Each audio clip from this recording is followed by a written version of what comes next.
Ni kawaida yangu kila weekend inapofika jioni huwa nakimbia mpaka gym kunyosha viungo kidogo.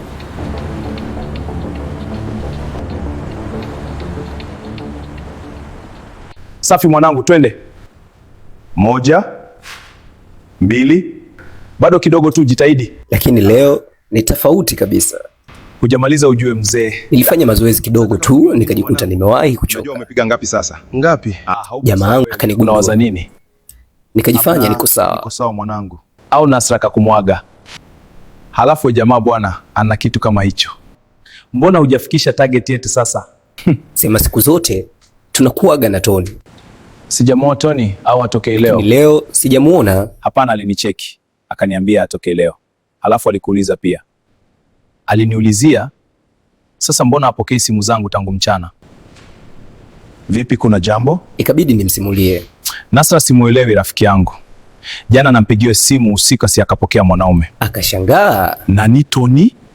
Hapana, yeye kuna sehemu alimuona. Ndio ananikwepa kunieleza.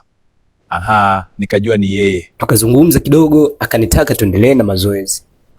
Tumalizie basi. Ila nilikuwa nishachoka mbaya. Nilirudi nyumbani, nikamkuta Nasra bado akinisubiri. Vipi, umeshindaje? Salama.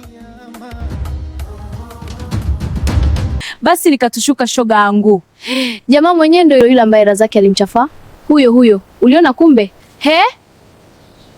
Makubwa. Basi nakwambia tukamkuta yeye ndio boss pale. Akatuita wote wawili. Shoga hapa akaanza kujielezea. Wenawe kamdomo kako ndo kalituponza, jambo dogo ukafanya liwe kubwa. Ushapata la kusema. Basi bwana endelea tu. Achana naye huyo. Da happy unapenda umbea sana wewe. Endelea bwana. Kumbe mpo wengi. Basi si akaingia mwanamke wake yule jamaa bwana akasikia kila kitu. Enhe? Nakwambia akatufukuza kama umbwako. Hii makubwa. Ndio hicho kilichotukuta wenzenu.